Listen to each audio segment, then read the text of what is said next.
Stop for a second. Just stop. Before you scroll past this, I need you to hear something important. You are tired, but it is not the kind of tired that a good night's sleep can fix. No, this is much deeper. It is the kind of exhaustion that sits heavy in your chest. It follows you into the shower. It sits with you at the breakfast table. You have been carrying something for a long time, haven't you? Maybe it is a conversation that went wrong years ago. Maybe it is the weight of someone who left without an explanation. Or maybe it is just the version of yourself that you keep disappointing. Does that feel familiar? You wake up and your mind is already racing. You are replaying yesterday. You are already dreading tomorrow. You are exhausted by a day that has not even started yet. I know that feeling. Most of that heaviness isn't even yours to hold anymore. You have just been gripping it so long that you forgot you had a choice. Welcome to Elite Summaries. If you are looking for a way to lighten that load, you are in the right place.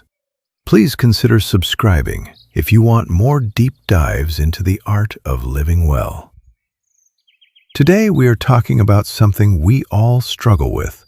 We are talking about the real art of letting go. Not the fake version you see on social media. We mean the messy, painful, and beautiful process of saying, I don't want to carry this anymore. Imagine you are holding a snow globe. When it is still, everything is clear. You can see the tiny house and the trees inside. It is peaceful. But then you shake it. Suddenly, everything is a white blizzard. You cannot see anything clearly anymore. That is your mind when you overthink. The world around you hasn't changed, but because you keep shaking the globe, you cannot find peace. You cannot make a decision. And the worst part? You don't even realize you are the one doing the shaking. Have you ever caught yourself replaying a talk you had days ago? You analyze every word and every tone. You wonder what they really meant. That is overthinking. It is one of the most exhausting things we do to ourselves. But listen closely. Overthinking is not intelligence. It is not being responsible. It is just a habit. It is a pattern your brain learned to try and protect you. And habits can be unlearned. Why do we do it? Overthinking hides behind the mask of problem solving. It tells you that if you think just a little more, you will figure it out. You think you will avoid mistakes or protect yourself. But honestly, has overthinking ever actually solved a problem for you? Usually, it just leads to more doubt and more anxiety. It gives you the illusion of control. You're like a hamster on a wheel. You are moving fast, but you are going nowhere. Real clarity comes when you think less and feel more. Your brain is designed to keep you alive, not necessarily to make you happy. Thousands of years ago, your brain looked for tigers in the bushes. Today, it looks for mean emails or cold text messages. It treats a co-worker's look like a life or death situation. This is called negativity bias. You can get 10 compliments and 1 criticism, and you will think about that 1 criticism at midnight. Every single time. Letting go does not mean forgetting. It does not mean pretending it didn't happen. It is about changing how you relate to your thoughts. Imagine sitting on a park bench. People walk by. Some are loud, some are strange, but you don't chase them down the street, do you? You just watch them pass. Your thoughts should be the same way. The problem starts when you grab a thought and refuse to let it leave. Letting go means sitting on that bench and watching the thought walk by. You acknowledge it, maybe even nod at it, but you don't build a house around it. Try this for 10 seconds. Breathe in slowly. Feel your chest expand. Hold it. Now breathe out and let your shoulders drop. In that tiny moment, your mind went quiet. You weren't worrying, you were just here. That is where freedom lives. I want to tell you about a woman named Jenna. She was great at her job, but a wreck inside. She once sent an email with the wrong attachment. She tortured herself for 5 days. She thought she would lose her job. She had imaginary fights with her boss. Have you ever blown something small out of proportion like that? Jenna started a brain drain practice. Every night, she wrote down every single buzzing thought for 5 minutes. She didn't try to fix them. She just got them out of her head and onto paper. She realized her thoughts were almost never facts. They were just ghosts. You can do this too. Think of it like clearing the cache on your phone. Your brain gets slow when too many apps are running in the background. Write them down and close the notebook. Give yourself some breathing room. You need to remember one thing. You are not your thoughts. You are the one watching the thoughts.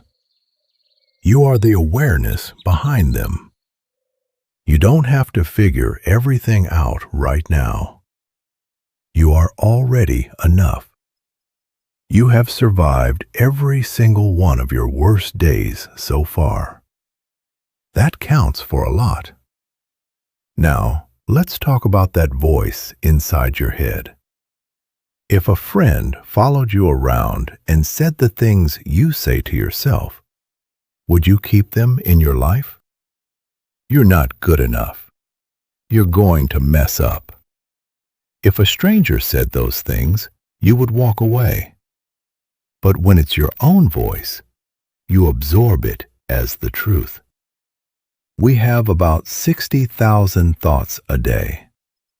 Most are repetitive loops. Most of us have an internal dialogue that sounds like a courtroom prosecution. But feelings are not facts. That inner critic was built over years. Maybe it started with a teacher, a parent, or a mean kid on the playground.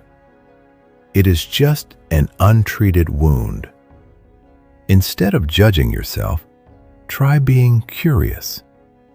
Instead of saying, "I'm so awkward," ask, "What can I learn from this?"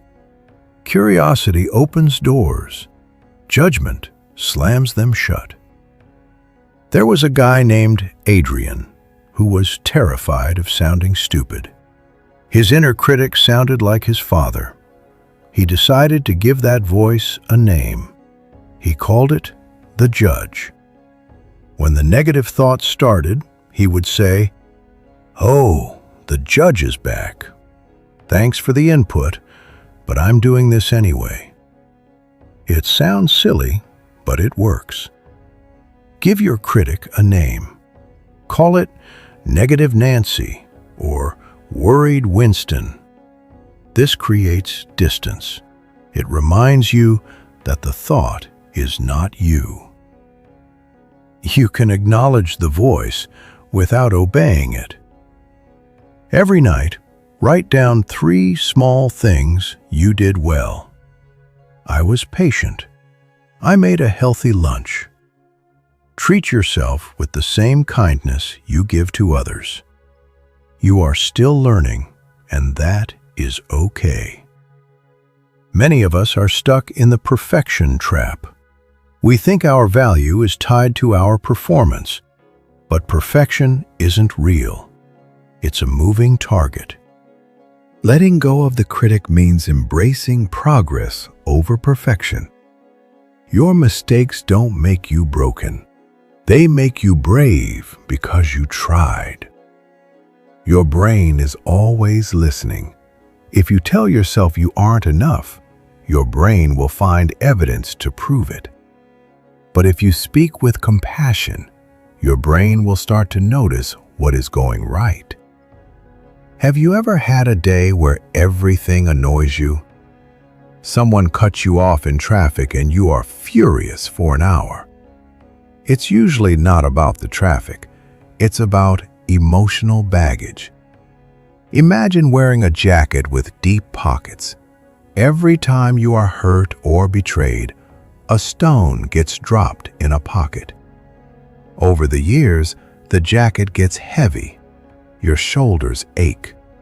You are tired all the time because you are carrying unresolved grief, shame, and anger. We hold on because the pain feels familiar. It becomes our identity. I am the one who got hurt. We think the anger protects us, but it actually keeps the good things out. A woman named Camille used to push people away before things got serious. She was carrying the pain of a breakup from 15 years ago. She was letting the past make her decisions today. Healing starts when you admit you're carrying the stone. It doesn't mean the wound is gone, but you stop picking at the scar. Your emotions are messengers, not enemies. Grief tells you something mattered. Anger tells you a boundary was crossed. Fear shows you something is unresolved. Most of us were taught to suppress these feelings, but buried emotions don't die. They just leak out sideways. Take 15 minutes today for an emotional inventory. Ask yourself what pain you are still carrying. Whose words are still echoing in your head? Write it down. If your chest gets tight, let it. You might even write a letter to someone who hurt you. You don't have to send it. The act of writing is the release. Letting go is about you, not them. It is about evicting the ghosts from your heart. Forgiveness is saying, I refuse to let what you did keep hurting me. You deserve to walk with empty pockets. You deserve to feel light again. How many times have you replayed a conversation today? Your brain thinks that if you replay it one more time, you will find the answer. You won't. Overthinking is a thief that arrives dressed as responsibility. It steals your sleep and your confidence. It robs you of the present moment. There is no such thing as a perfect decision. Clarity comes after action, not before. You don't see the whole staircase before the first step. A man named Ramey wanted to open a coffee shop. He researched for years. He was hiding behind research because he was terrified of failing. Finally, he just signed a lease. It wasn't perfect, but he was actually making coffee. That felt better than hypothetical perfection. Set a decision deadline. Stop the analysis paralysis. Limit your information intake. You already know enough. Take imperfect action. Send the text. Apply for the job. Ground yourself in the present by naming 5 things you can see and 4 things you can touch. While you are waiting for the perfect moment, someone else is taking action. They aren't smarter. They are just willing to be imperfect. Trust yourself to handle whatever happens. You have handled everything so far, haven't you? Overthinking is a rocking chair. It gives you something to do, but it doesn't get you anywhere. Step off the chair. Letting go of a person is much harder than letting go of a thought, but sometimes it is necessary. Have you stayed in a relationship long past its expiration date? Not everyone who starts the journey with you is meant to finish it. Some people are just there for a season or a lesson. Growth often means leaving people behind. It's not a betrayal, it's self-respect. When you let go of a person, you also let go of a version of the future. That grief is real. But you are grieving a ghost. A woman named Danny realized her best friend was actually making her feel small. She didn't have a big fight. She just stopped forcing the connection. She found relief in the silence. If a relationship brings more anxiety than comfort, it might be time to walk away. Love is a reason to stay, but fear is not. Closure is often a Hollywood myth. If you don't get an explanation, give it to yourself. Write the letter and then burn it. Being alone is not the same as being lonely. Sometimes the loneliest place is next to someone who doesn't see you. When you clear the wrong people out, you make room for the right ones. Is there something you did years ago that you still punish yourself for? That is guilt. When it becomes "I am bad," it becomes shame. You are not your worst moment. You are a human who did the best they could with what they had. Shame is a liar. It makes you sabotage good things because you think you don't deserve them. Most of the time, this shame was planted in you by someone else when you were a child. You internalized a message that was never true. Noel felt guilty for ending a relationship that wasn't working. She was raised to believe that good people always stay. But choosing yourself is not selfish. It is honest. Separate what you did from who you are. Ask if the guilt is even yours to carry, or if it was inherited. Forgive yourself as many times as it takes. You are allowed to move forward. You are allowed to feel light. Change often feels like a threat. We stay in bad situations because they are familiar. Your brain wants to keep you safe, so it treats the unknown like a predator. But starting a new career or ending a relationship won't kill you. It's just uncomfortable. Every major growth in your life came after a period of fear. Marcus was an accountant for 11 years, but he wanted to be a teacher. He was afraid of losing his security, but he realized he was losing his life by staying. He took small steps and eventually made the switch. Sunday nights didn't hurt anymore. What if change isn't the enemy? What if it's an invitation? Instead of "what if this goes wrong," ask, "what if this goes right?" Growth lives outside the comfort zone. Small steps rewire your brain. You don't need to see the whole road, just the next step. Trust that you are resilient enough to handle what comes next. Pause for a second. What do you hear right now? What do you feel against your skin? For a few seconds, you weren't time traveling. You were entirely here. Most of us live in a mental time machine. We are replaying the past or rehearsing the future. It is exhausting. We avoid the present because it is honest. It forces us to face reality. Elise was successful, but always anxious because her mind lived in the future. She started with 5 minutes of mindfulness with her coffee.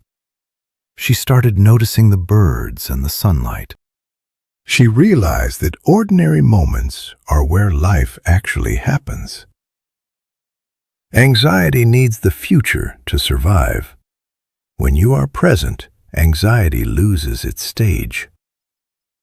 Anchor yourself with your breath. Use your senses to pull yourself out of the time machine. Practice gratitude in real time. The future will come anyway. Don't miss the present while waiting for it. Do you immediately zoom in on the one thing that went wrong? That is perfectionism. It is a cage. It steals your satisfaction and your willingness to try. Perfectionism is often a survival strategy we learned as kids to earn love. Jordan was a high achiever who spent 12 hours picking a font. He was exhausted. His mentor told him that people don't bond with achievements. They bond with reality. When Jordan started being real instead of polished, people connected with him more. Stop comparing your chapter 3 to someone else's chapter 20. Give yourself permission to mess up. Failure is just the tuition you pay for success. You are a work in progress, and that is the point. Your imperfections are textures that make you human. You are enough, exactly as you are. Forgiveness is not for the person who hurt you, it is for you. While you are holding on to anger, they are probably sleeping fine. You are the one carrying the weight. It is unfair, but holding on is self-punishment. Forgiveness doesn't mean what they did was okay. It doesn't mean you have to be friends. It means you are taking back the keys to your peace. Resentment is like drinking poison and waiting for the other person to get sick. Forgiveness is a solo act. You don't need their apology to move on. You can forgive someone who isn't even around anymore. How tightly are you gripping your life? The tighter you squeeze sand, the more it slips through your fingers. Life works the same way. Control is just a response to fear. We think we can force outcomes. Hannah planned every minute of her life until a strike ruined her vacation plans. She learned to just see what happens. She realized she had been so busy driving that she never looked out the window. You cannot control people or the weather. You can only control your response. Hold your plans loosely. Move like a river around obstacles instead of fighting them. Courage is not the absence of fear. It is being terrified and doing it anyway. Fear isn't your enemy, but it can become your prison. It makes you keep yourself small. Owen was afraid of being seen, so he played it safe for years. He finally entered a pitch competition. He didn't win, and it wasn't perfect, but he survived. Being seen didn't destroy him, it freed him. Identify what you are actually afraid of. Take the smallest possible step. Failure is part of the deal. You were built to stretch and keep going. Stop making decisions based on what others might think. We shapeshift to get approval, but the cost is our true selves. Your worth is inherent.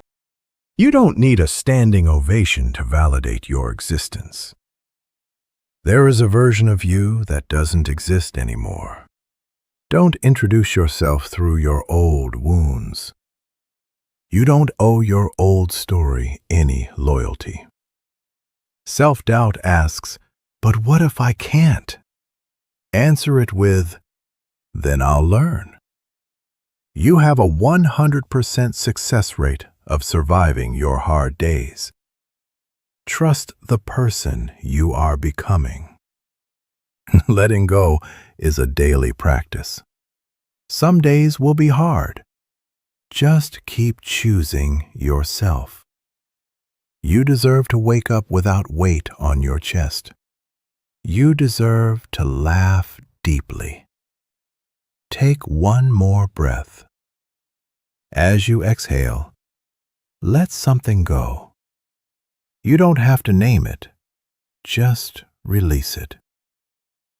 Healing is about unbecoming everything that was never really you.